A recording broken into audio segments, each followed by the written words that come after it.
Hi guys, yeah, as was announced, my name is Georgy. I'm a co-founder at Wirex. I'm going to use, I'm, do we need, I'm going to use some examples from Wirex because that's what I know best in relation to the topic of on-chain payments. But I want to also give a broader overview of payments in the crypto space, specifically focusing on on-chain payments in real world. Yeah, as Conrad mentioned, we'll have enough time for questions, hopefully. Let's get started. So we will get started with a very famous quote, just as a reminder why we're all here, not necessarily here in Cluj, but in this industry. There are a lot of use cases for cryptocurrency, some of them more focused on users, on bringing value to the world, others more focused on extracting value. In our view, payments is one of those cases that's crucially and critically important because that's where it can actually change lives. Some people may argue that bringing in people through the likes of pump.fun into crypto is a great strategy. Well, it's kind of debatable because on the one hand, yes, it brings everyday people who haven't touched crypto before, but if the way of bringing you into crypto is making you lose all your money first, then it's kind of questionable, right? Whereas when it comes to payments, that's the real world use case where actually lives can be changed for the better and user experiences can be improved at the very least. So, on-chain payments. Firstly, how do we, where's the line between on-chain payments and just a general payment? So at Wirex, for example, we've been doing crypto cards since 2015. Wasn't even a crypto card back then, it was a Bitcoin card because Ethereum didn't yet exist. And yes, it allowed you to spend your cryptocurrency, and being able to spend your cryptocurrency is one of the features of money in general. A currency cannot be called a currency if you cannot exchange it for goods or services. That's one of the fundamental features of money. So what we enabled back in 2015 was being able to spend Bitcoin at the time, then later on other cryptocurrencies, stable coins, fiat currencies as well. But it was never truly on-chain. So yes, it was cryptocurrency. Yes, it was cryptocurrency that you hold in your own wallet. And in the beginning, you used to have to convert it first into fiat and then be able to spend it with the card. Then it became possible to spend cryptocurrency directly from your wallet. But historically, for technological reasons, it has always been a custodial setup, right? So you first have to deposit your cryptocurrency with a bank, well, not a bank, a financial institution and e-money institutions, like in our case. In some cases, it's not even necessarily a licensed entity. Less so these days, because these days you have to get regulated if you're taking user funds, whether it's crypto or fiat. But long story short, it was always, the funds are already sitting in your custodial wallet, and it's not necessarily an actual on-chain transaction happening. Whereas what we're going to focus on now is when funds move directly from your on-chain wallet into the traditional financial system, whether it's Visa or MasterCard network or SEPA system of bank transfers within Europe or whatever else.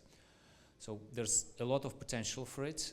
Let's look at why we're not there yet. So it's been a bumpy road for crypto in general and for stablecoins in particular. Mainly speculative use cases, as we just mentioned with pump.fun. Tech has historically been lagging behind hype, so actual on-chain payments in real world became technologically possible relatively recently, and we'll talk about it more. There's been a lot of controversies up until very recently, or relatively recently. People were questioning, oh, is Tether really backed, right? And even more kind of perceived reliable currencies like USDC had their DPEGs and other not so fortunate adventures, not to mention the likes of Terra UST and like big time collapses. The turning point for stablecoins was probably this combination of tech catching up with the hype as well as low interest rate environment ending. That's when they found not just the product market fit, but actual an actual business model when they started making money. And these days, less and less people, if anyone, would accuse Tether of not having enough backing for the stablecoin, simply for the reason that they're making so much money that it's quite easy to have it backed. And one thing that wasn't obvious to us back in 2015 is we wanted people to be able to buy coffee with Bitcoin, and no one does it really. So because those currencies are volatile, if you hold Bitcoin or ETH or Solana or whatever cryptocurrency ecosystem project you believe in, you most probably hold it because you believe it will go up in value, and then why would you spend such a thing that goes up in value, right? So people tend to spend either fiat or stable coins. So in the payment context, it's all about stable coins. And latest developments that we see in the industry, in the regulatory environments, they underline that. So not only Visa, MasterCard, and major acquirers are starting to look into this. And sorry, and back in the days, it was impossible to even get through the door of Visa or MasterCard to talk to them about having a crypto card that would spend cryptocurrency. It would have to be done via intermediaries, and only that. And even then, it was very hard to find an intermediary that would be risky enough to even consider this. So back in the days, there was barely one company that we managed to get to agree to run this experiment. And then as they learned that it actually is a developing market, they started doing it for many companies, and now you probably see those crypto card companies popping up like mushrooms after rain every bull run. Unfortunately, every bear market, most of them don't survive. I think there's a handful that survived 2 bear markets. Wirex, I believe, is the only one that survived 3. So we've been getting suggestions at some of the conference to have actually a T-shirt with like scars, 1 scar per each crypto winter, and it actually does leave a scar forever. But yeah, now it's finally possible not only to talk directly to them, but Wirex, for example, is a direct member of both Visa and MasterCard, so it actually issues cards directly like a bank does. And I think the turning moment when everyone and their dog started talking about stablecoins was the acquisition of Bridge, a 2-year-old company by Stripe. They got acquired beginning of this year for more than $1 billion. That was kind of the turning point when people learned, oh, actually, even players like Starlink are using stablecoins already, which no one was talking about or was aware about. So technological advancements played a big role in it. These faster L2s and faster layer 1 chains and gasless transactions that made those things possible. Regulatory momentum is catching up. Not only companies like Coinbase went public, a lot of other companies are considering going public or getting their own bank charters, which would have been unheard of a few years ago. And this number is actually from Visa own website, not from CoinMarketCap, that stablecoin volume transactions are actually already exceeding the volume of transactions on Visa and MasterCard network, which is not to say that this is payment volumes. Most of it is still speculation and just stablecoins enabling trades on exchanges, but payment use cases are picking up as well.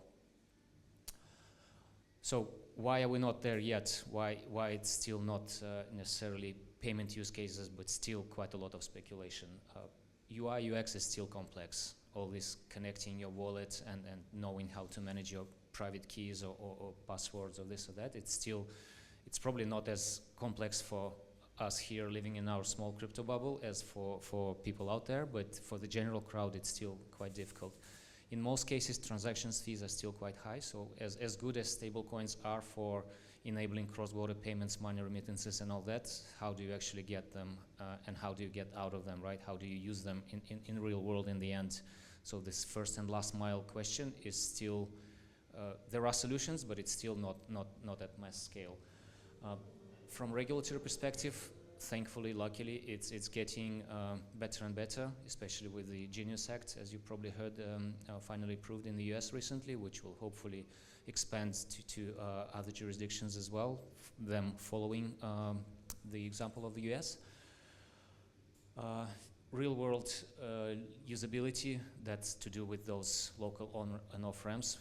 the first and last mile, as everywhere, as in logistics, in money movement, the first and last mile problem is usually the most unaddressed and unresolved. And trust concerns. We've seen all those epic fails of big and small companies. As good as it is to be able to transact in crypto, if one of those intermediaries in the line fails, then the end user could potentially suffer. What we need to close this gap and to actually enable those payments. So integration with traditional financial systems needs to be seamless. Like a user doesn't need to worry about converting into the stablecoin, converting out of it. Like if you want to make a payment, you just want to make a payment, right? You don't need to worry about everything else. You definitely don't want to know what gas is, right? To cover for, especially when it comes to small and micro payments. Why would you pay anything on top of what your coffee already costs you? And it should be fast, of course. One of the tools to enable this is cards, which we, for example, have been doing for 10 years now, but historically it was always custodial. Now we're finally getting to the stage where it's possible in a true Web3 on-chain fashion. Self-custody should and can solve the trust issue and also regulatory compliance, because if you don't touch the user funds, technically you're not even subject to regulation. We often get questions asked by users, partners, oh, what are you guys going to do with USDT now that MiCA comes into force? On the main custodial app where we take custody of user funds, that's a question, and we're already having to limit usage of USDT because it's not planning to get compliant. But in this self-custodial setup, when we don't really touch the user funds, when the flow goes directly from your on-chain wallet and ends up in the merchant without us taking custody of the funds even for a second, that's outside of scope of MiCA or any other crypto regulation because it's non-custodial.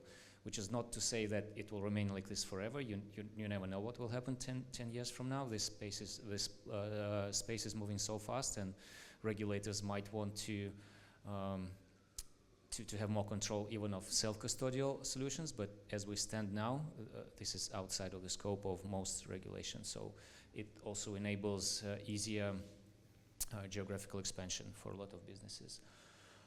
And yeah, we really need to make it usable and easy to use, and potentially also incentivize people, because everyone, especially in the first world, spoiled by choice, and people need incentives.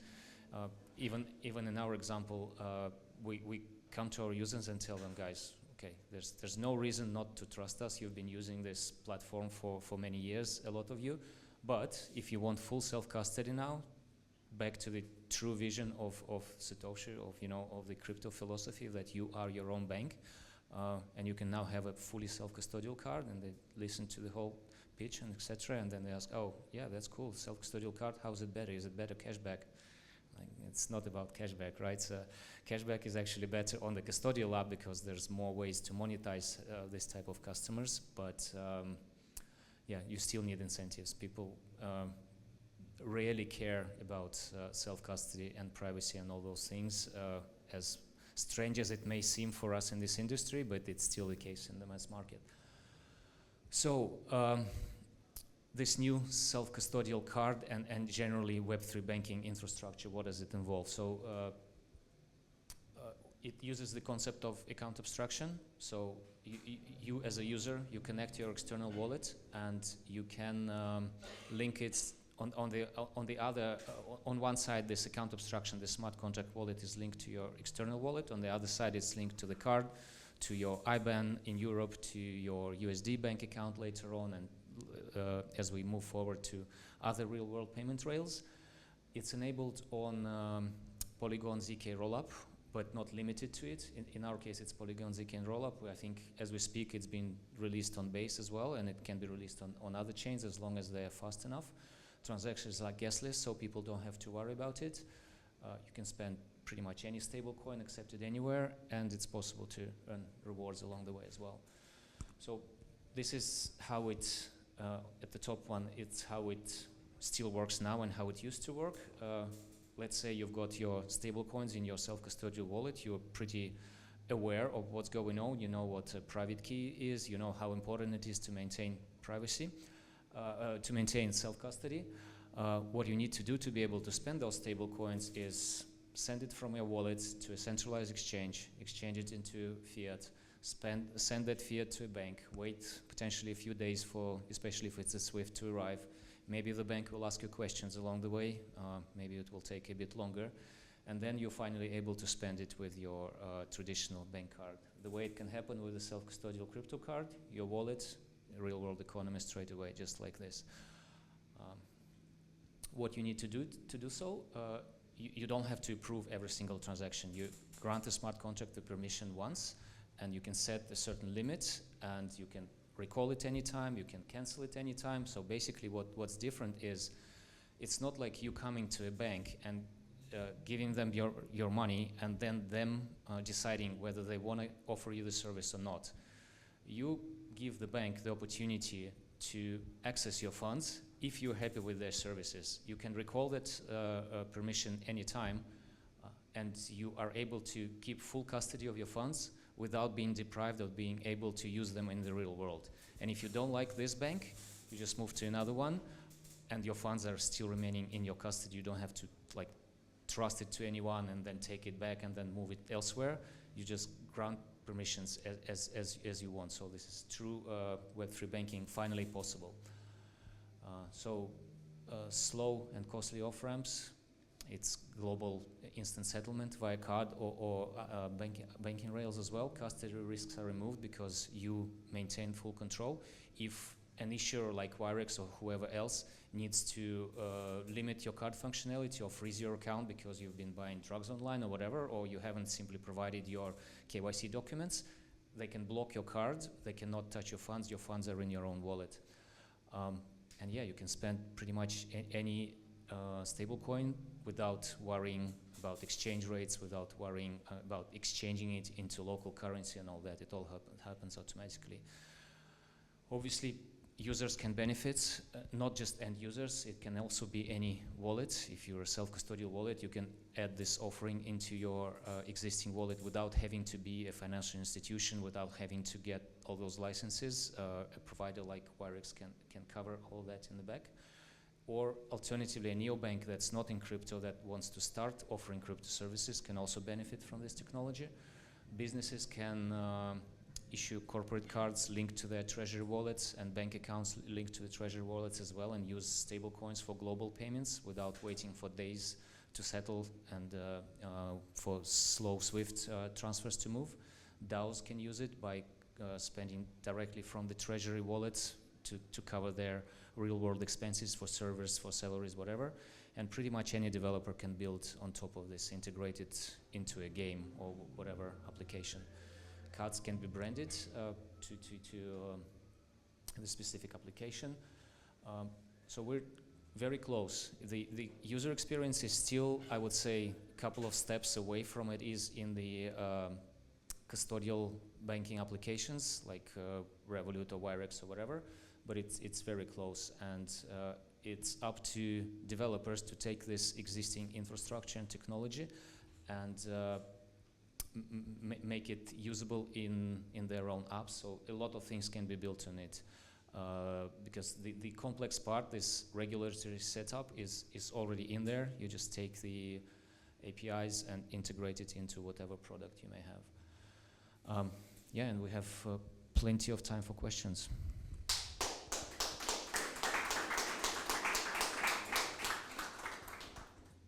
Thank you very much, Georgy.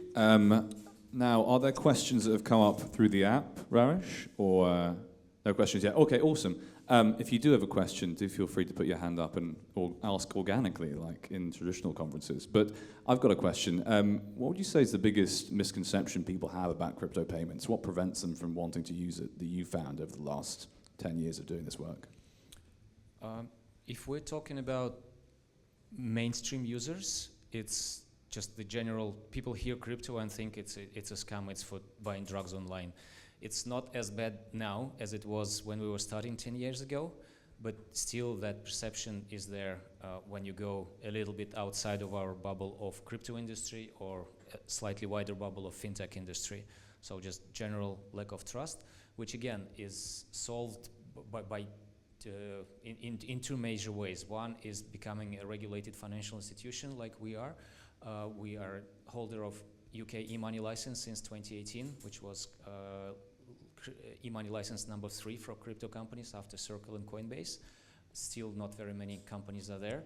So that's one way, become a regulated financial institution, just like a normal neobank is, and that enables a lot of trust. And then the second way is just removing the trust element altogether by allowing people to hold their crypto themselves and only trust you to execute transactions on their behalf and being able to recall that anytime. But when it comes to already existing crypto users, why they're still not using it, especially in the on-chain in the on-chain fashion, people still, even crypto-savvy people, still don't care much about self-custody. Not that many. It may seem strange and it may seem counterintuitive to us, moving from conference to conference and talking to Ethereum people and who are very concerned and very careful about who they trust with their funds and their identity and their whatever. But the wide majority, I would say 95% of even crypto users still don't care. But I think it's on the trend to change. All those massive fails of Celsius, FTXs, BlockFi's, they contribute to this. And also, yeah, generally, the space is maturing. The bigger names entering it's like Visa, MasterCard having huge crypto functions now and not just trying to ride on this bandwagon, but actually trying to lead this, not revolution, but evolution. And players like Stripe going into the space. So I think this will be only accelerating now. So on par with Stripe's acquisition of Bridge, do you feel like the future of crypto payments on chain is one where the big banks and financial players fully integrate crypto payments, or do you think crypto payments are always going to be on parallel rails that work alongside these institutions? I think there will be more and more merge between the two. So fortunately or unfortunately, depending on your perspective of the world, it's not going to revolutionize the world and kill the banks, right? That's probably the aspiration of quite a lot of early adopters in the space, but I don't see this happening on a wide scale. So I think it's rather evolution and existing financial institutions adopting new technology, crypto players finding more ways to integrate it ever more seamlessly, cheaper, and better in terms of UI UX, so that everyone can benefit, not just the narrow crypto community. Awesome, thanks. Has anybody else got any questions from Georgy from the crowd? Oh, this man over there. Yeah, let's give you the mic. 1 second. You pass this to the gentleman over there. Hey, Georgy, Titus from Civic here. Question about the account extraction part. Where do you see like people kind of going into that space, brand new, kind of new to crypto? Like, how do you guys handle that piece of self-custody today? Like, where do you see that part going? Because I think like we've reached almost like a saturation where people like that want to learn what a private key is have joined crypto, and then everybody else is like, what is that? And I don't know, I don't understand. Well, firstly, like your average user doesn't need to know the term account abstraction. Even myself, I would not be able to completely, deeply technically decipher it, and there's no need to, right? All the person needs to know is I can now link my card to my on-chain wallet, or my European IBAN in my own name to my on-chain wallet. All I have to do for that is, pass KYC and tick a couple boxes. In terms of managing the private keys, yes, that's still the complex part. There's a way to connect the wallet and manage your seed phrases as you would in that on wallet, but in this case, it's more of a function of the wallet itself. So if you're connecting a wallet where you have MPC or whatever other technology where, again, from user perspective, without going into much detail, to you, your Face ID is your private key, right? Of course, it's not as simple as that, but from a user perspective, you scan your face and you can recover your wallet in case you had lost your phone where your previous wallet was. So that's already getting there. And also, in addition to allowing or enabling user to connect their external wallet. Of course, it makes sense to create the wallet for them in the background, and they just worry about their login password, 2FA, whatever normal real world, more familiar mechanisms there exist to enable secure connecting to your account, right? They don't need to, they can export their private key if they want to, but they don't have to because there are other ways to handle it. And again, it's still somewhat complex, right? For some people, even setting up a Revolut account is complex because they prefer going to a bank. But slowly but gradually it will improve, I think. Thanks. I have one more quick question. When talking to merchants, do you see them opening up to like having almost like a crypto POS where you can actually like have the transaction directly wallet to wallet as opposed to going through a Visa network? So that was a great question 10 years ago, and it remains a great question today because the answer is probably still the same or similar. So 10 years ago when we were thought, okay, how do we enable people to spend Bitcoin at the time, not even cryptocurrency, right? And there are two major ways. Go and convince every single merchant to start accepting cryptocurrency, and very good question, so good luck with it even today.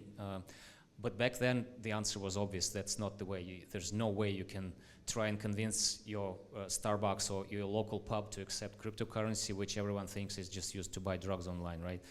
So instead, the way we took was to give an existing crypto user a familiar tool that they would spend with the merchant without the merchant even needing to know what's being spent. The merchant receives their local currency. But I think going forward, this border will blur, especially with the likes of Stripe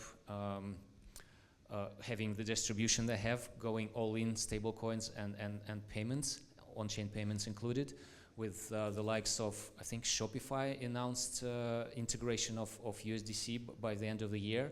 With the distribution they have, it's going to increase the speed of adoption. And for merchants, it makes a lot of sense, not just from the point of view of the cost of the transaction, that they don't have to spend those 2, 3, 5, sometimes 7% or whatever, including all the currency exchanges to save on money.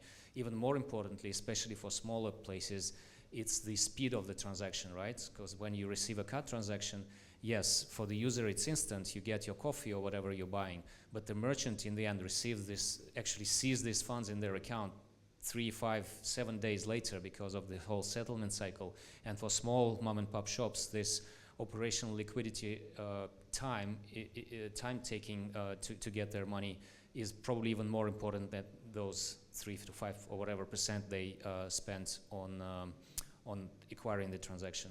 So I think it will be accelerating.